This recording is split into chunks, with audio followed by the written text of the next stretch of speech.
우리 한번 따라서 하시겠습니다. 광야의 외침. 광야의 외침.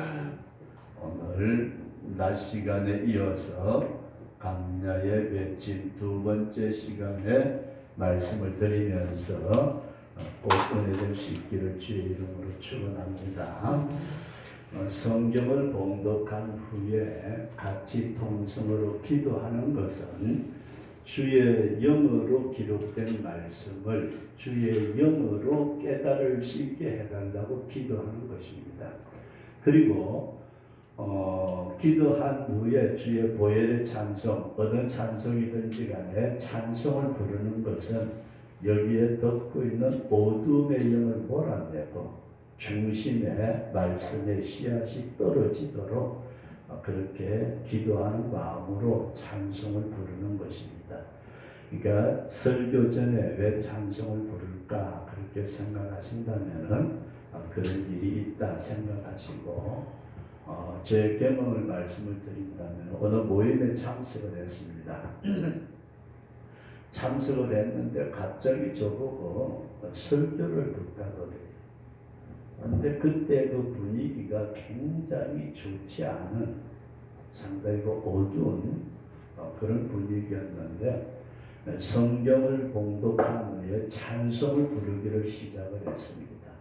찬송을 부르는데 이쪽에서부터 쫙 안개가 거쳐가는 게 보이는 거예요. 그러고 난 뒤에 예배 설교가 끝나고 예배가 마치고 난 뒤에는 완전히 그 어떤 일이 분위기가 달라지는, 그래서 하나님 앞에 찬송을 부르시면서 우리를 덮고 있는, 이곳을 덮고 있는 어둠의 영을 물리치고 성령이 덮으시도록, 그때의 말씀이 조금 부족한 것 같아도 그때 당시에 영이 역사할 때는 우리에게 은혜가 된다, 그렇게 이해할 수 있기를 바랍니다.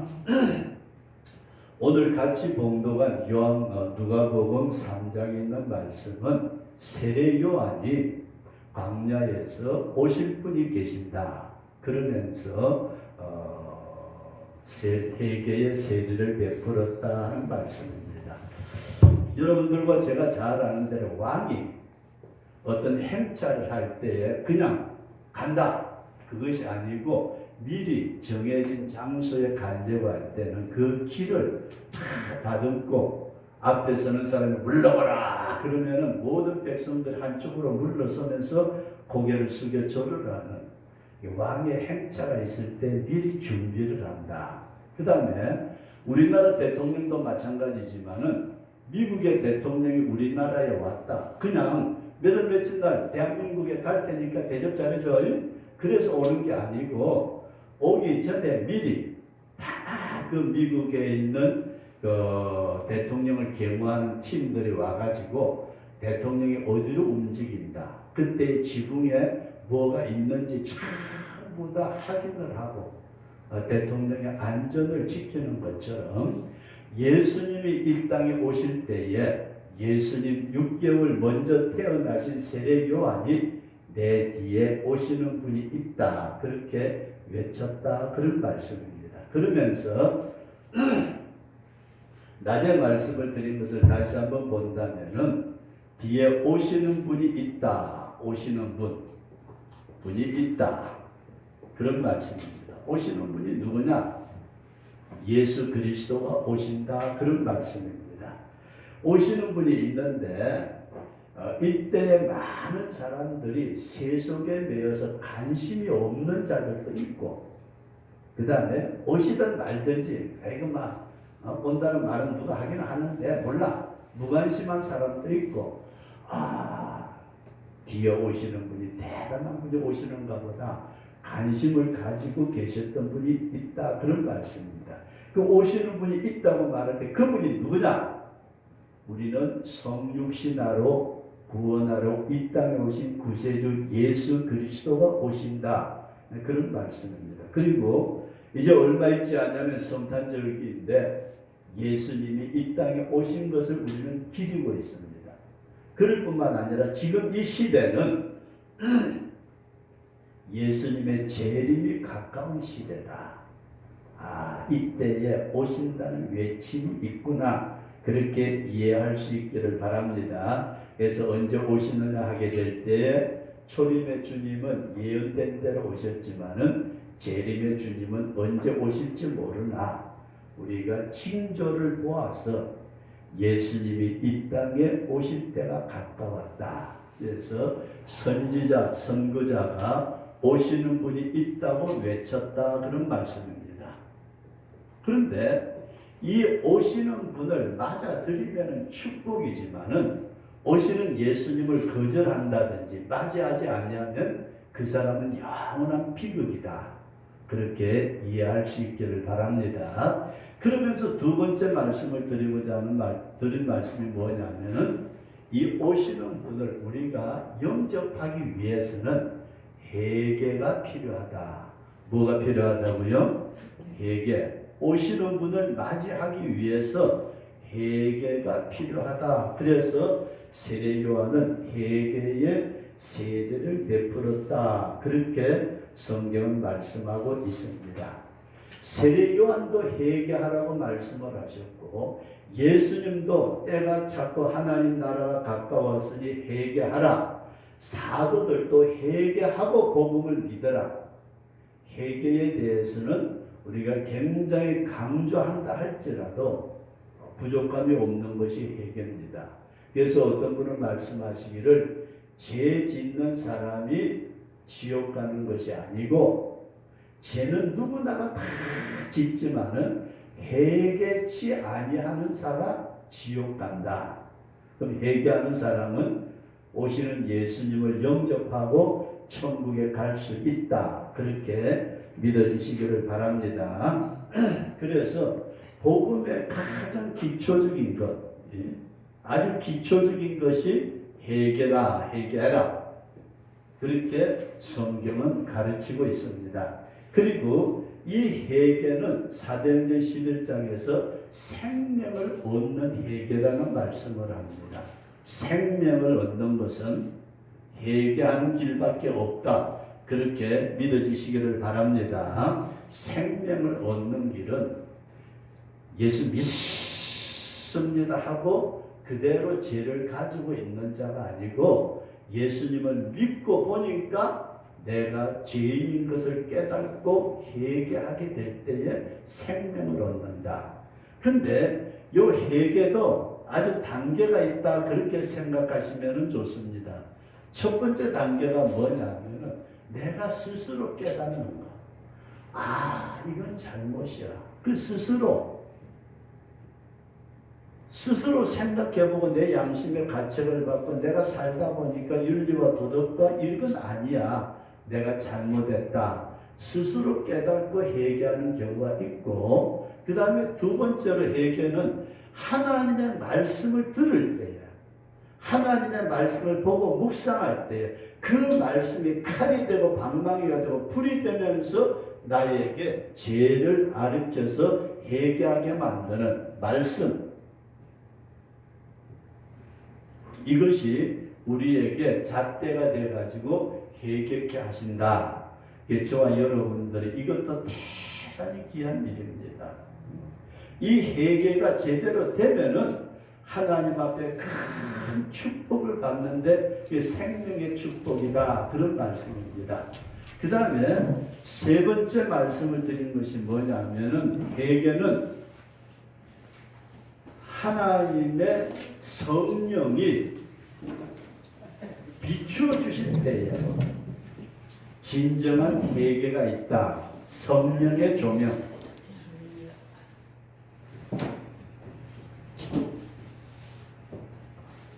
다시 한번 우리가 이 말씀을 생각을 하면은 이런 말씀입니다.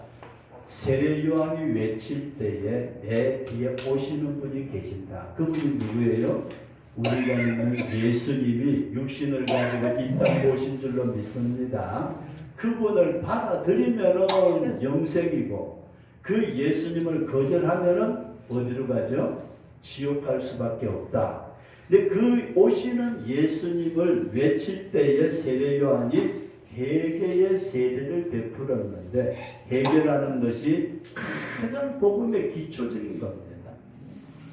예수 믿고 십자가 앞에서 눈물 한번 흘려본 적이 없는 사람이 진정으로 회개한 사람일까? 깊이 생각해야 합니다. 그리고 이 회개는 생명을 얻는 회개라고 말씀하신 것처럼 우리가 진정으로 주님 앞에 회개할 때에 생명의 역사가 일어난다. 그런 믿음을 꼭 가지시면서 회개가 어떻게 하는 건가 하고 회개 단계를 봤더니 내가 스스로 이건 잘못이야. 내가 이래서는 안 되지. 스스로 깨달아서 회개하는 것이 있고 하나님의 말씀을 쳐다보니까 그 말씀이 내게 잣대가 되고 거울이 돼가지고 비춰보니까 야, 이 말씀에 내가 어긋났구나. 그래서 회개하게 되고 그 다음에 성령 하나님이 더 깊이 우리의 영혼 깊숙하게 하나님의 빛을 비추게 될 때에 내 속에 숨어있던 모든 것들이 드러나면서 소리를 지를 때에 하나님 앞에 정말로 통곡하면서 눈물을 흘리면서 가슴을 치면서 내가 죄인입니다. 회개하는 역사가 있다. 그렇게 이해할 수 있기를 바랍니다. 그러면서 오늘 오후에는 마지막으로 이런 말씀을 드리고자 합니다. 회개의 열매를 맺자. 따라서 하십시다. 회개의 열매를 맺자. 입으로는 회개합니다 하고 말을 하면서도 회개의 열매가 없는 사람들이 있어요. 야, 미안해. 잘못했어. 돌아서 가지고 또 그래요. 그래서 옛날에 어떤 분이 그런 말씀을 하셨어요. 교회 다니는 사람들은 파리새끼와 같다. 아니 파리새끼 날아다니는 파리새끼하고 왜 예수 믿는 사람은 같다 그러냐. 그랬더니 그분이 뭐라고 그러냐면 파리가 여기 앉아서 팔을 비빈대요. 휘하고 저쪽으로 갔다가 그 파리는 왜 그런지 모르겠어요. 아마 여러분들도 경험 있을 거예요. 그 자리에 다시 오잖아요. 다시 와서 또 빌어요. 또 휘! 저쪽으로 날아갔다 돌아다니다가 또 그 자리에 와서 앉아서 또 가고. 예수 믿는 사람들이 교회 와서 잘못했습니다. 그러고 나가서 또 그대로 살다가 또 들어와가지고 또 잘못했습니다. 그래서 많은 사람들이 말할 때에 회개하고 난 다음에 반복해서 죄를 짓게 되는 것이 이게 비극입니다. 왜 그럴까? 철저한 회개의 열매가 없기 때문이다. 그러면 어떤 회개의 열매를 말씀하고 있느냐? 오늘 본문에 나타난 말씀 보면은 이런 말씀이 있습니다. 모든 골짜기는 메워지고 모든 골짜기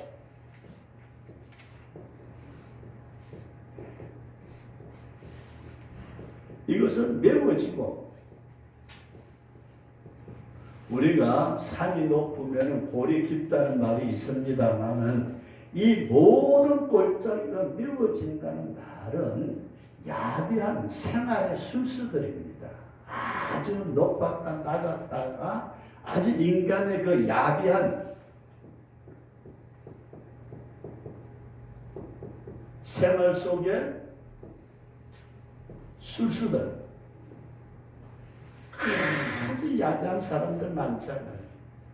나쁜 산이 있는가 하면 깊은 골짜기가 있듯이 저 사람 저런 거 하고 봤더니 어느 순간 이렇게 되어 있는 아주 손발이 뒤집어지듯이 그렇게 되는 사람들이 있다는 말씀입니다. 그 다음에 모든 산, 높은 산, 낮은 산이 낮아지라. 산이 높고 낮은 산 전체를 다 뭐라고 성경은 말씀을 하고 있느냐 하면은 낮아지고 산들이 낮아진다는 말. 이것은 겸손하라는 것입니다. 따라서 겸손하라. 인간들은 제각각 자기 잘난 맛에 산대요. 아무리 못나고 부족한 사람은 나는 그래도 코가 높다. 나는 눈이라도 있고 제 잘난 맛에 산다는 인간들의 그 높아진 교만과 위선의 산들이 겸손하게 낮아질 때에 주님을 모실 수 있다. 그렇게 이해할 수 있기를 바랍니다. 그 다음에 굽은 것이 곧아지고 굽은 것. 이것이 걷어지는데 이거 뭘 말하느냐? 굽었다는 말은 직진으로 나가지 못한 하나님의 뜻을 어겼다는 것입니다. 누구의 뜻을 어겼어요? 하나님의 뜻. 자기 뜻을 내세우기 위해서 하나님이 원하시는 뜻을 따라가지 아니하는 것, 이것을 굽은 것이 걷어져야 된다. 그렇게 표현을 하고 있다. 그렇게 이 얘기들을 하고 있습니다. 그럼 우리가 성경에 보면은 이런 말씀이 나옵니다. 죄라는 단어를 쓸 때에 죄, 하말티아라는 말을 쓰는데 이 말은 뭐냐 하면은 어떤 사람이 화살을 쐈어요. 화살을 팍 쏴가지고 팍 쐈는데 그대로 표적지에서 맞아야 되는데 이게 빗나가 버렸어요. 굳게 다른 데로 갔다. 그런 말씀이에요. 그걸 뭐라고 그러느냐? 죄라 그런다. 이해되시면 아멘. 그래서 오늘 우리가 하나님이 원하시는 뜻이 있어요. 여러분들과 저에게 각자에게 하나님이 원하시는 뜻이 있는데 그 뜻을 벗어나서 자기 뜻대로 가는 것을 뭐라고 그러느냐 하면은 굽어졌다. 이해되시면 아멘. 하나님의 뜻은 이쪽으로 저 한 길로 가게 되어 있는데 자기 생각대로 엉뚱한 길을 걸어가는 것을 굽어진 것을 바로 잡으라. 그렇게 말씀합니다. 그리고 험한 길이 평탄하여질 것이요. 험한 길. 여러분들과 제가 걸어온 인생길이 험한 길이 평탄.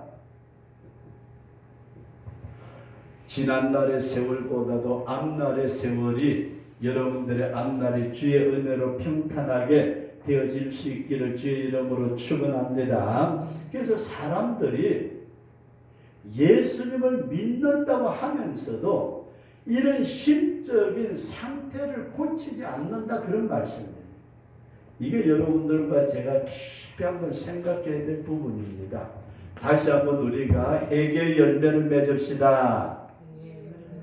회개의 열매에 대해서 말씀을 하시면서 모든 골짜기는 메워지고 모든 높은 산 낮은 산은 다 하나로 낮아지고 굽은 것은 바로 되고 험한 길은 평탄하게 해서 누가 오신다? 예수님이 오실 길을 그렇게 준비해라. 그런 말씀입니다. 그렇다면은 성도 여러분들과 제가 이렇게 살아왔던 인생길을 내가 정리를 하고 내 중심에 주님이 오실 수 있는 그와 같은 터전을 마련할 수 있기를 주의 이름으로 축원합니다. 그래서 문제는 인간의 심적 상태입니다. 예수님이 오신다고 말할 때 저와 여러분들의 심적 상태, 인간의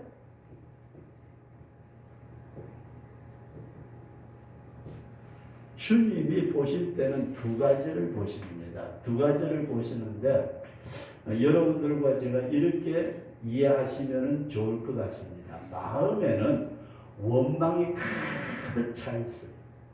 마음에는 미움이 가득 차 있어요. 마음에는 죽이고 싶다는 악한 감정이 가득 차 있어요. 그런데도 얼굴은 어때요? 웃을 수가 있어요. 입은 좋은 말을 말할 수가 있어요.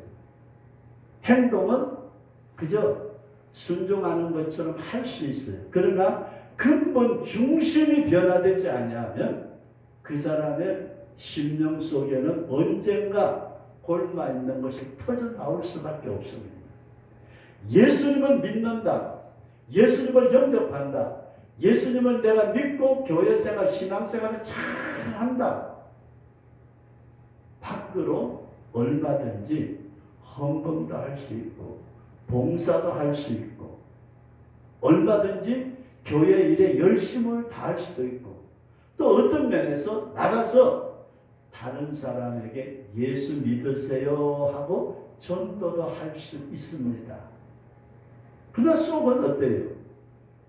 그 사람의 중심이 굽어 있고 그 사람의 중심이 험한 길처럼 그 사람의 중심이 높은 산처럼 골짜기처럼 그렇게 되어 있을 때 우리 주님은 무엇을 보실까? 저와 여러분들의 중심에 오시기를 원할 때에 야 겉으로 부드러워 와 말하는 게 이뻐 열심으로 일도 잘해 그러니까 내가 니한테 들어갈게 하고 와서 보니까 속은 아니더라는 얘기예요.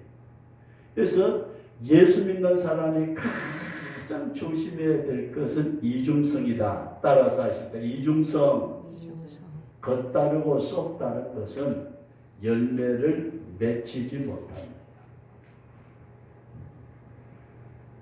이것 때문에 얼마나 많은 사람들이 고통을 당하는지 모릅니다.